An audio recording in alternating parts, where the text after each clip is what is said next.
Every year on December 17th, our museum celebrates the most important flight in history. That's my assessment. A lot of other people agree with it. That was the day that the Wright brothers finally got one of their designs into the air in powered flight. That was the big separator, because at the time, quite a few people around the planet were already experimenting with gliders, and several were trying to come up with powered aircraft. So on that day, December 17th, 1903, when they were able to get their machine, the 1903 Flyer, off the ground, it was because of an engine very similar to this. Now this is our replica. It's built to exacting specifications, the only way you possibly can do it. We sent people to the Smithsonian decades ago. They got permission from the Smithsonian to examine the actual Wright brothers motor, the one that had powered the 1903 Flyer. It was disassembled on a table, and guys from our museum had flown to Washington, and they used calipers to measure every single part and every detail of this motor. They came back here to San Diego, and over the next year and a half, they built this functional replica that uses all the same materials as the original. There's bicycle parts on here, there's bolts from the family tractor. So it used all the same materials of the original to build this replica for us. Our wood shop did the pieces first out of wood, and then the metal shop recreated them all and assembled it. And from then on, for about the last 35 years, we've gone out almost every year and run this on the anniversary of the first flight. Now my joke when I'm giving the tour is I would always tell people we would send the deafest guy in the museum out there to run it, because if you're not the deafest guy when you start, you're going to be pretty deaf when you're done.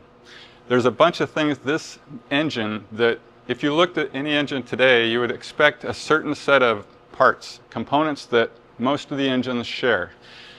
This has a lot of those missing.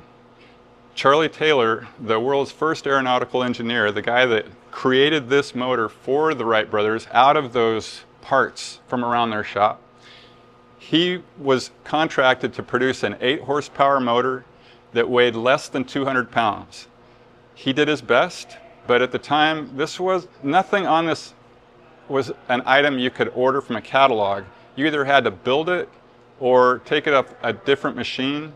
So he had essentially a Lego problem where he was just assembling pieces to see how they would work. They worked. Instead of 8 horsepower, Charlie Taylor's machine produced 12 horsepower. And I'm certain the day that he turned it over to the Wright brothers, they looked at each other and said, "This is it, we're going to fly with this." Now he didn't build a bunch of engines. He did build a couple, but for the most part, when you see a Wright Flyer going around the sky, it's using that original Charlie Taylor motor. And if they crashed it, which they definitely did, the first thing they did is they'd pull the motor out, hand it back to Mr. Taylor, he'd fix it back up, and it'd be installed in the next one. So his design was the first aircraft engine. And although it's a design that very few people would look at today and consider it to be a viable power plant, at the time, this was like a Ferrari motor. The Wright brothers loved this thing for what it could do for them. And what it really did was it gave them powered flight. The machine that we built, using those exact techniques, is a joy and a frustrating afternoon.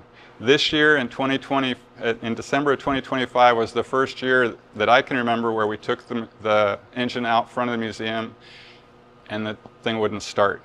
That's something that the Wright brothers had to deal with on occasion as well, so maybe that's part of how accurate we built it. This thing, it doesn't have a fuel pump. It doesn't have a starter. It does have a flywheel that you can use, but even that's kind of an odd choice. Internally, it looks similar to the engines of today, but some of the parts, I can tell you that even people familiar with the internal workings of engines look inside here and are pretty amazed that this thing worked and that it produced that much power. It used a mixture of gasoline and castor oil. It mixed it through these two tubes, so there was no pump. This was gravity fed, and the obvious problem there is if you maneuver at all, it's very easy to get an air bubble to go down one of these two lines, and as soon as an air bubble reaches the engine, you're a glider pilot. So The Wright brothers never knew on takeoff how long their flight was going to be. Essentially, the first time you do any kind of a maneuver, or just whenever an air bubble decided to come down one of those lines, the engine was going to cut off and you needed to be close enough to the ground where you could safely set this thing down. It runs, and except this year, it would run for between 30 seconds and about 2 or 3 minutes. That was pretty typical when we were running it. You could get it up to about 2 or 3 minutes. Once it shut off, we would take it all the way down here and take it apart, get the internals back together, and wait for the next year. So this has been kind of a part of my experience here at the museum every year, taking this thing out. So Charlie Taylor is not unrecorded in history, but he's under-recorded in history. I think it's proper to put in context that if Charlie Taylor had not been able to produce this motor on the schedule he did and producing the power that it did, I don't think we would know the Wright brothers in the same context that we know them today. There were so many other people on other continents and other Americans that were getting very, very close to powered flight. Charlie Taylor was the difference. And I think as the first aviation mechanic, I would like to point out that he's the reason we all celebrate that first flight on December 17th, 1903.